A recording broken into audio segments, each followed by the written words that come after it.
10x your service design offering with Smaply. Take 20% off any order with This Is HCD 20 off. Let's superpower you and your design team's potential. Sign up at smaply.app. Enjoy the episode from your friends at Smaply, helping support This Is HCD podcast.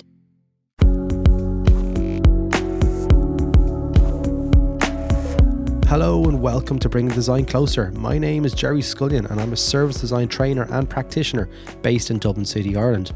I was in Toronto recently for the Service Design Network's Global Conference and caught up with Alan Smith, the wonderful co-founder and design leader at Strategyzer HQ in one of the coolest ends of the city. In this episode, we chat about the early days of forming the business with Alex Osterwalder and working with Yves Pigneur and how this led to becoming one of the most celebrated business educators on the planet. We get into the nitty-gritty of sustaining momentum with their tools, post-workshops, and how they see the canvas as getting adopted into new ways of working. I also managed to get a look at their new third book, Testing Business Ideas. We discussed that in detail. That is due out in November of this year. And Alan was such a great person to chat with, and I really enjoyed our time together. Let's get straight into the episode. Alan Smith, a very warm welcome to Bringing Design Closer. How are you? I'm doing great, and welcome to Toronto. Yeah, man, I'm sitting here in the Strategyzer office, drinking red wine, watching a sunset over in Art College with Alan Smith, co-founder of Strategyzer. Alan, for people who don't know Strategyzer and don't know you, how do you describe yourself and tell us what you guys do? Oh man, this is one of those things where I need to be concise, right? Yeah. That's so hard. Within 10 minutes. Within 10 minutes? Okay, first 10 minutes, explain what do we do here. So I'm a designer. I'm a design-trained entrepreneur and started out in design school, so probably like a lot of people listening to the podcast. At Strategyzer, we take really fuzzy, hard business problems and we try to make them easier to understand and talk about, create shared language, process, and ways of thinking about things that are just really, really hard. Like the hardest things that I've failed on so many times. We're just trying to figure out how they work, break it down into smaller pieces, make it easier, and then give that to people. Yeah. And from speaking with you earlier, it's an education business. It's as you create books, but you also do workshops, and you also do web apps. Yeah, that's right. So there's lots of capabilities and lots of streams of design going on here, different types of design. That's right. And today we're going to chat more about the evolution of the value proposition canvas and the evolution of the business model canvas and where you guys are at this moment in time. Yeah. So talk to us. There's a really good story for anyone listening. Like we're going to hear it now from Alan about the whole kind of how it all came together. Sure. How it all started. So tell us, you had a brilliant design consultancy in Toronto called The Movement, and you got introduced to a workshop that was happening in the area. That's right. So at The Movement, we were launching products and they were all failing. I don't need to give you the details, but we weren't doing that well with our product development, okay? And the products were nice. They were well designed. Digital they were products. easy to use. Digital products. Yeah. They're well designed. They're easy to use. They're solving meaningful problems for people. And we were kind of asking ourselves, well, what do our clients do, right? We were young. We were really dumb. We weren't that smart. And, I'm not that much smarter now, but I've picked up some experience along the way. Yeah. The challenge we were having was there was no business model. And that sounds silly now, sitting where I am today, that's the mistake we were making, multiple times. But, I made that mistake multiple times of we were creating value for people, but we weren't capturing any value for ourselves. We weren't thinking about outside of the product and the customer, what else was there to make this thing an engine that can move forward on its own? So I went to learn more about it, and I got introduced to this workshop, and it was here at Mars Discovery District, which is a place where they train entrepreneurs here in Toronto. And shout out to Mars. They're fantastic. They do excellent work. They use the canvases now, which is amazing. Yeah. But at that point in time, this was the first time the business model canvas came to Canada, and I saw it on the wall. And as soon as I saw it, I was like, that should be software. That thing should be the business design. That should be Adobe Creative Suite for business. Yeah. Right. Like there was no tools that I had in my toolbox to help me with this type of problem. And so I was just immediately attracted to it. It took up all of my headspace, and it just felt like, when a door's been unlocked in your mind and now it's like, this is so much clearer than it was. I was just so confused. And now I'm like, I think I can work with this. I just had that feeling of like, somebody put a hammer in your hand after like scratching your head looking at a nail for hours. Yeah. You know what I mean? It's like, oh, okay, I can do this. That was a high value $100 ticket for workshop. So much so. And, you know, afterwards I shook hands with the guy who ran the workshop. I was like, great workshop, man. I really like this. I went to his blog afterwards and he had basically photos of cool looking books and was saying, wouldn't it be cool if there was a business book like this? And I was like, well, absolutely. Like that's the business book that I haven't read because it doesn't exist. And I can't read regular business books because they're a billion pages of text and like one diagram, right? Not very exciting. So reached out and said, if you're going to make that business book, you're going to need my help. And this was Alex Osterwalder, and he believed me. And at the time, it was kind of like, we finished our first call and we're like, I think this is going to be a great exchange because he was really interested in design and bringing design thinking, which I knew, to business. And I was really interested in business and bringing more of that to my practice and to designers in general who had ideas for products. And from there, we just kind of kept going. And the Business Model Generation was the first book that we worked on. And we spent 9 months working on that book together. So when was this? This was probably 2009, 2010? Yeah, 2009. I think we launched it self-published late in 2009. And then Wiley picked it up. We had like 7 publishers bidding, you know, to get it because the first copy was such a success because it was such a special product, you know what I mean? We put so much work into it and really, really refined it and made it something good. And what kind of things were you and Alex doing at that time that made it such a success in terms of activities? Yeah, absolutely. One, we were having offsites in beautiful locations. And so being inspired helps, right? You gotta, you know, Alex always says that he's really lazy, so he needs cool people around to work and he needs to work in beautiful places. And I'm like, yeah, that resonates with me. That's pretty much been my MO as well. So we're in nice locations, you know, chalets in Switzerland. And I spent a lot of time asking questions because this is not my space, right? So I didn't know what was going on. And then Alex would scratch his head and be like, oh, wow, I thought that was obvious. And I'm realizing now that it wasn't. Yeah. And that allowed us, you know, having a sort of non-subject matter expert paired with a subject matter expert, you know, really allowed me to amplify the messages and to help fill in the gaps in the content of the book. Yeah. Alex and Yves came fully with the first chapter, and the rest of it we really fleshed out as we went along. Yeah. So the first chapter came from his PhD, where he developed the business model canvas originally. And you know, it was such a useful tool to so many people already that there was a built-in audience, right? There was people who were really clamoring for a book that wasn't like an idea that came out of nowhere. Yeah. So we spent a lot of time sketching, trying to get to the bottom of, you know, I would ask, we came in with one design thesis, so one small design detail that, you know, if you pick up a copy of Business Model Generation, you'll notice that there's never an idea from one page that spills over to the next page. So if you turn a page, you're turning a page to a new idea. Mm-hmm. And there's sequences of ideas that are related, but they're always new ideas. So we needed to be really clear about every spread and said, well, what's the one idea that we're covering here? And if it couldn't fit, well then, okay, well, what are the 2 ideas that actually make up this, what we thought was one idea? Yeah. And so really breaking that down took up a lot of our time. Yeah. And finding the right visualization, was the last thing that we spent a lot of time on, was sketching things over and over to try to figure out, well, what does this look like? Because a lot of these things had only been described as business concepts in words before, you know? So it was very different. So you were bringing the content design to life. That's when we were speaking earlier, like there was a lots of understanding from the business perspective, but you were taking it to the next level. You were like an amplifier. I did say something earlier about it being a conduit, but it's more like an amplifier in that sense, where you took it more into the kind of the human-centered side of things. Like, what does it look like to the end user who's going to read this and make sure that they're actually going to get value from it? And I think that's what a lot of great designers do. And, you know, it sounds like I just called myself a great designer, so I'm going to backtrack on that. But, you know, focus on other designers who do this. There's a legacy. There's 3 really successful products and more in terms of when you look at the web app. So, like, you know, you can call yourself what you like. Let's go back to other successful designers out there. And they pair with people who know things in different places and really amplify messages and connect dots, right? That's a big part of design, is connecting dots between people and ideas. Yeah. And, you know, that's a big part of what I did on Business Model Generation. Yeah. So after the Business Model Generation book, the Value Proposition Design book came out, which was hugely popular in Australia, especially in the circles that I was doing a lot of fintech work at that stage, and there was a lot of product managers. And we were chatting earlier about how initially I was probably a little bit more cynical around the frameworks, but what I quickly saw was there was a shared language that was starting to evolve between the communities of product, service, UX, and just generally in the business.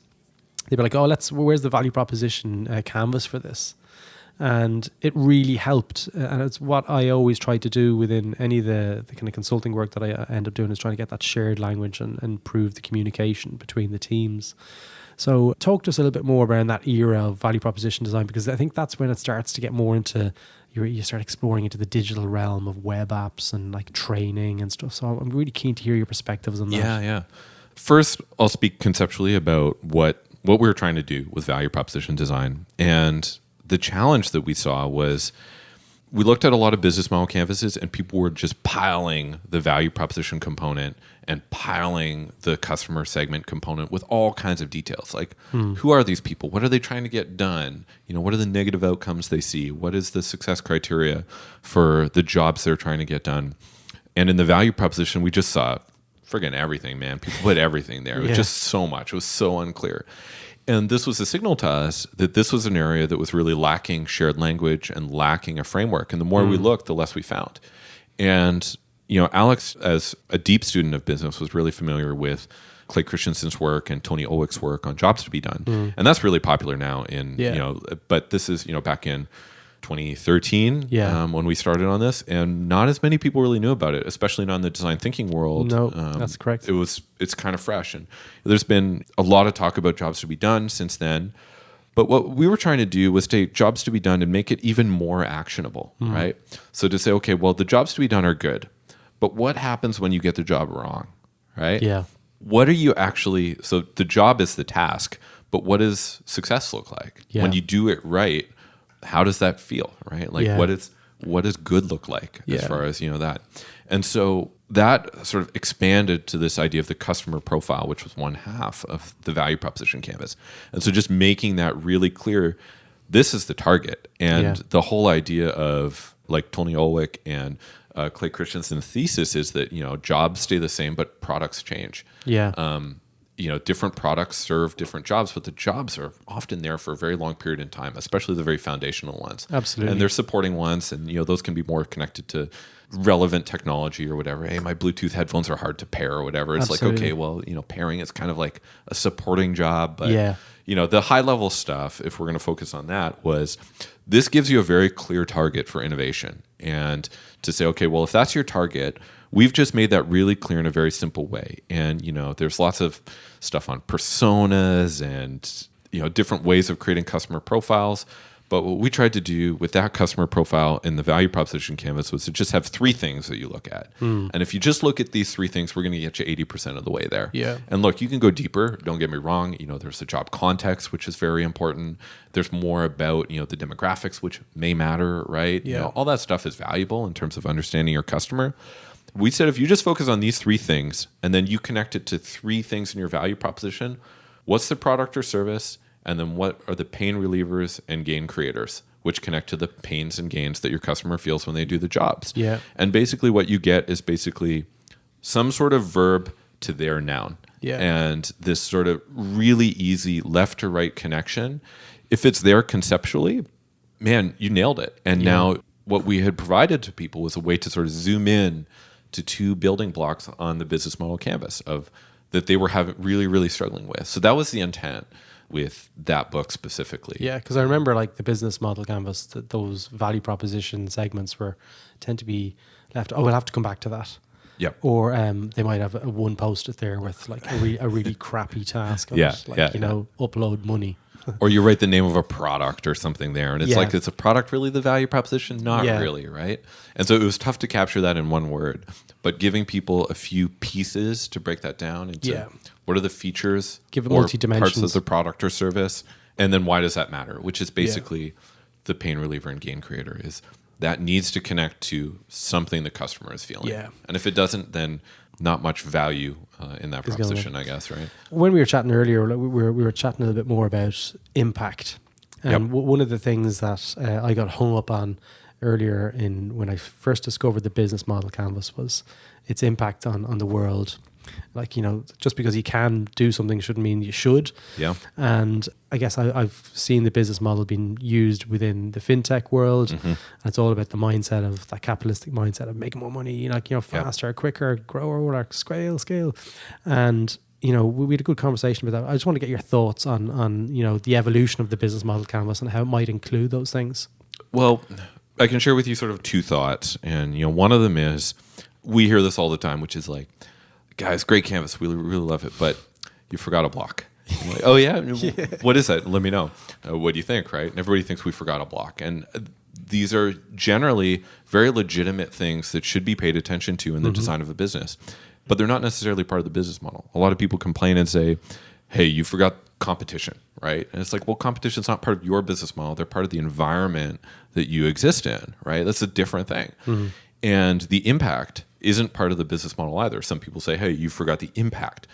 So no, the impact is like, it's almost like exhaust of that business actually running. It's like, what does this business create by existing and operating within the framework that you've sort of outlined in your business model canvas, right? But the byproduct is your sustainable piece. Like if that byproduct is oil, so it can be or it can't be, right? So either one you could capture on the business model canvas. You can capture unprofitable businesses or profitable businesses. True. You can capture extremely negative planet-killing businesses, and you can capture incredible future-thinking organizations that are what we would call planet-saving. Yeah.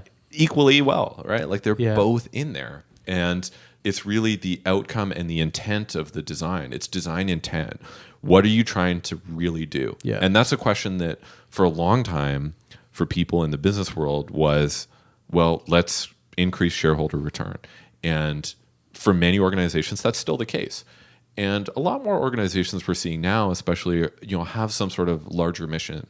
And they think about that mission when they're trying to design the business model of, okay, well, not just how are we creating more shareholder value necessarily, but how are we creating a positive impact in some way, or how are we creating an impact towards this mission that we have? Yeah. So there's a secondary tool that I just want to share in case people are interested in this, which is one that we developed to basically forget about the money, if that was what made it easier for people to focus on this. Yeah.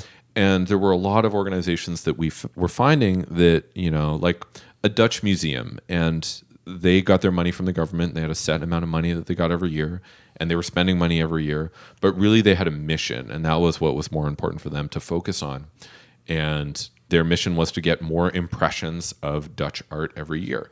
So was that to, as far as designing their model, how would they do that? And so having that as basically the revenue that they were looking for, in a way, right, is that number of impressions. That's all that mattered to them. And so we created this thing called the Mission Model Canvas with Steve Blank, and you can Google it, search it if you're looking for that kind of thing. I think I've seen this, yeah. Yeah, and it just reconfigures a few things a little bit if you're really a number one mission-driven business like those guys were, right? Yeah. And it still covers the other components, but we did reconfigure it a little bit to just allow people to feel like they were focused on that. I believe that it's useful to keep that separate. Yeah. And just use the regular business model canvas. But for some people, it's just so much easier to include it inside and make it one thing. Absolutely. There was another canvas that kind of came out in between the value proposition canvas, which was Lean canvas, right? Yeah, the Lean canvas, but the culture canvas. I think culture map. You did with Dave Gray. Yeah, with Dave Gray. Yeah, which was fantastic. Yeah. So I'm keen to hear, there's all these interesting projects that happen in between the books. Yeah. And look, we're going to come to this new book that I'm lucky enough to have had a flick through this new Testing Business Ideas book that I'd seen on LinkedIn. With David Bland. I got to drop his name. David Bland is he's the genius behind this one. Absolutely. I'd seen Alex talking about this on LinkedIn, and I was like, I'm intrigued to see what this is like, Does it include those types of the mission canvas and the culture map in this as well? Yeah. So jumping back to what you were saying about the idea of these tools are all designed for a reason, right? And they all do something different. So sometimes people get really excited about the business model canvas, like I did first time I saw it. I was like, this could do it all, right? This is all we need. So let's tear down everything else. This is going to make me $1 million. Come on, $1 million isn't cool, man. $1 billion is cool, right? Yeah, true. So then, this idea of it becoming a silver bullet and then quickly fading within an organization, that can happen very easily, where you get your hopes up too much and you're like, oh, this doesn't do everything like I really hoped it would. The business model canvas helps you understand how you're capturing value for your business, right? How you're creating and capturing value in general. Yeah. Then the value proposition canvas makes really clear how you're creating value for your customer. Yeah.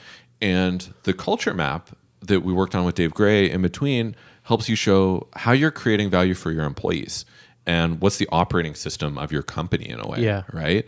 And I remember we were driving around with Dave Gray. He was in Switzerland for something, and Alex and I were both there. We're driving around the car, and Dave was saying, I'm working on a couple of new things. And he shared one thing. We're kind of like, okay, that's kind of interesting. And then he said, I'm thinking about making a map for culture. And like hair on the back of my neck went up. I was like, we need that map. Let's make the map. Come on, it's going to be exciting. Let's do it. And the first map he came up with had like 19 boxes, right? It was like 19 different building blocks. And over a series of iterations, I got to give credit to Alex and Yves here. They're just really good at narrowing down the categories and realizing like, well, what are we really talking about here? And, I had a couple of contributions to that, but really, Alex and Yves worked with Dave to bring that down to, the 3 boxes. Yeah, to distill it down to those just 3 meanings. And it works so well. You know what I mean? Between that top layer of what you can see happening as far as the behavior, what's driving that behavior, and what are the enablers or blockers to the things that are driving or block. Yeah. It's fantastic. I've used it and started with clients, and it went down very well. Good to hear. So, like, one of the questions from a previous guest, actually, he's on the Slack channel, Farooq Avdi, and it's more around the success planning of the application of these methods.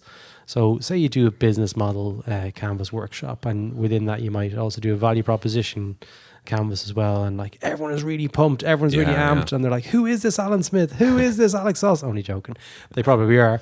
But after the workshop, they go away, and the canvas is hanging on the wall. Yep. So what have you seen, and what have you seen from people who've adopted it and that's worked to improve the succession of these maps to become part of the DNA and the processes and how they're working? So think about it like this. How many workshops have you been to that were really exciting and then never went anywhere, right? It's most of them. Like that's most of them. And so, Farooq's question is really good because he's recognizing the main pain associated with that sort of first step of, the job, that he might be experiencing is, I need to create a shared language for talking about one of the most important parts of our business, right? Our value proposition. Yeah. I need to connect, sales and marketing and product and, support, customer success to really understand who is our customer and what are we offering them. Yeah. And so they bring everybody together into a workshop, and people love the workshop. They're like, cool, we made these canvases. That's great. And then what happens afterwards? Yeah. And I think this is so common. It's a cultural thing, though. It really is. And, what are the behaviors that, drive people to, have the outcome of speaking the same language more often? Yeah. Right? Yeah. Culturally, using tools is something that a lot of organizations don't do. Yeah. Business as usual is so much easier. Just falling back on a conversation or saying like, I just wrote up a new Google Doc and like put it all in there. Like, I just reorganized the CRM like a 7th time to like, try to capture some of this stuff. And it's all in there, but nobody else can edit it. It's just me. Yeah. Sorry. Let me know if you need any changes to that. Yeah. And none of these work. Right. And so the big challenge is one, there needs to be a mindset shift. Yeah. So a lot of people in the organization need to understand why this is important and why this tool is one that's really going to help us. And this goes beyond just our tools. Yeah. I'm speaking about tools in general, right? Because I love tools in general. Yeah. Like, don't get me wrong, I really love and believe in the Strategyzer tools, and I'll talk about those all day. But just talking about tools in general and processes in general. The second thing is bringing everyone up to a level of competency where they feel like they can actually continue to contribute. Because I can kind of hang back in a workshop and pretend like I'm figuring things out. But when it comes time to like you send something to me, I can pretend I'm busy like 7 times before I actually do anything or don't do anything. So getting everyone to that same level of competency where nobody feels like they're getting left behind is something that's really important. Having some sort of rituals in place, or ceremonies where tools and that language is being brought back up again, right? Or shared between people. So if it's like, every Monday we have our, customer evidence meeting. Well, rather than just telling stories, we present things using the customer profile as an example. So how are these tools then integrated into existing habits, or ceremonies the company already has? It's like a great easy hack of saying, well, we're already doing this. Hey, can I tack on this tool to this thing. Yeah. Right. So like whenever I've used the value proposition canvas, I actually use that almost like a form of persona in some ways, especially if you're working in a product-centric organization. So as you're doing your more research, it's fluid, it's changing, it's always being updated and always being maintained. The problem is if you're not maintaining it and you're keeping it up there and that's your source of truth, and your customers evolving and your tasks aren't evolving, and you're not putting any sort of definition around what a task is and stuff, that's when it becomes more problematic. And it breaks so quick, right? Yeah. Like it breaks so quick. It's like you're on a great track, you're going to the gym, 4 days a week, you're doing real good. And then one day, some mates are going out, so you go out and then you miss a day and then you miss 2 days and then you're way behind. And now there's like 2 versions of this thing and nobody wants to do the extra work to like get things to like hooked back up again and sort of refresh the working document from the other like sort of a new working document. Yeah. And it's that easy to fall off the bandwagon with a lot of this stuff. And it's like we all know the value we get from good habits. Yeah. Yet it's so difficult to keep on track with good habits. It is ops at the end of the day. It is maintaining it. It is ops. It's strategic ops because this is a whole strategy, right? Like this Strategyzer, strategic tools. Yeah. But then how do you change the way you operate when it comes to strategy and to go beyond a conversation, which is how, again, a conversation on whiteboard is how 90% of this stuff gets done. Yeah. And if you think that that's as effective, you're fooling yourself. Yeah. Right? It's just, it doesn't work as well. So we've gone through the business model, the value prop, and now we've got this book in front of us, Testing Business Ideas. It sounds, and this is not a sales pitch, it sounds exciting because it's more like a rest. It is.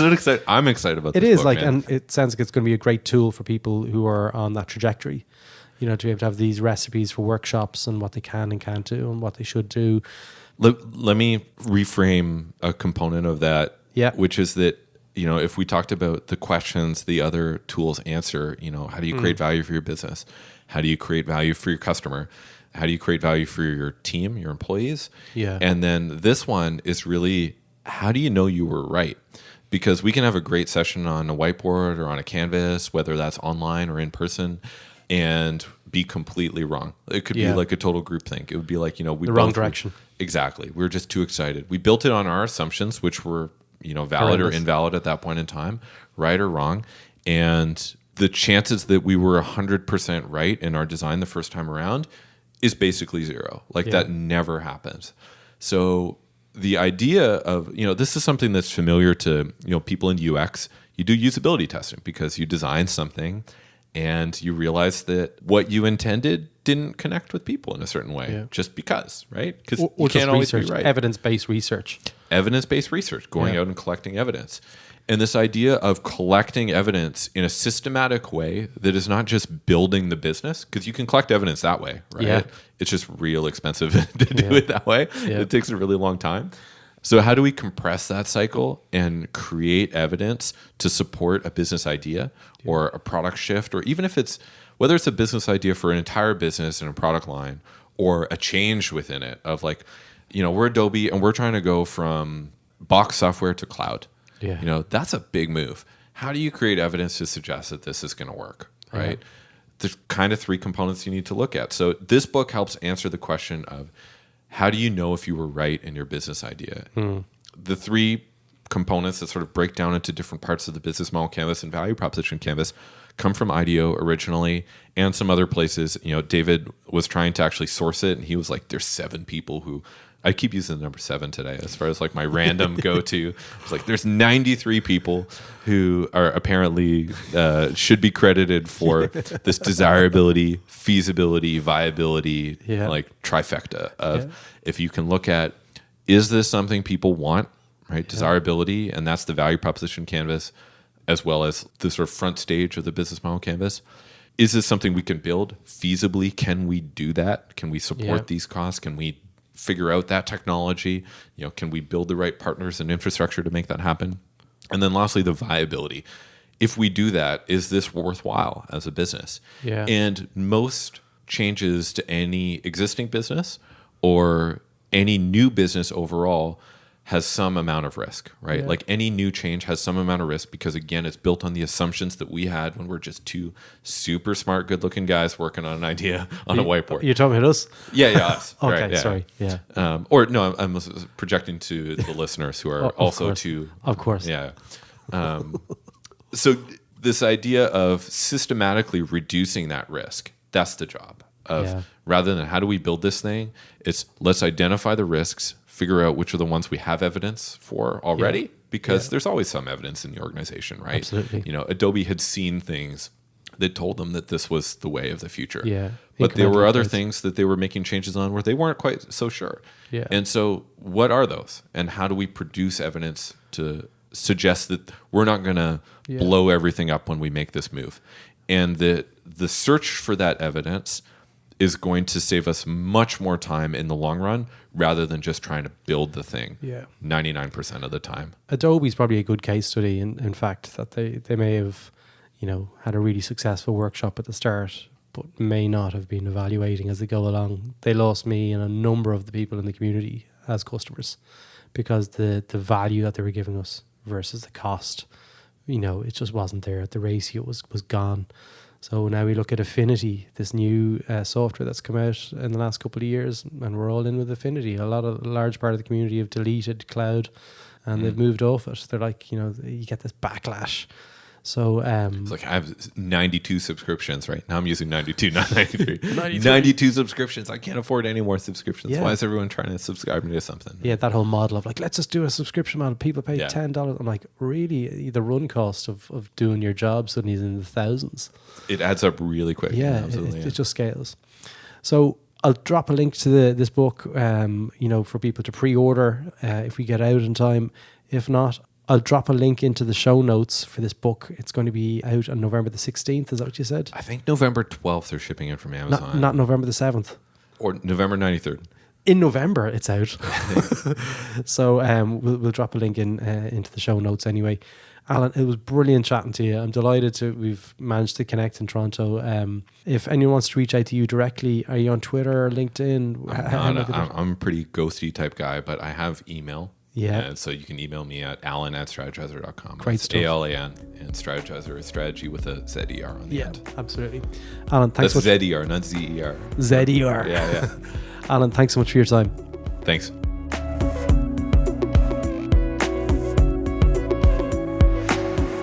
So there you have it. Thanks for listening to Bringing Design Closer. If you want to learn more about the other shows on the This Is HCD network, feel free to visit thisishcd.com, where you can also sign up to our newsletter or join our Slack channel where you can connect with other human-centered design practitioners around the world. Thanks for listening and see you next time.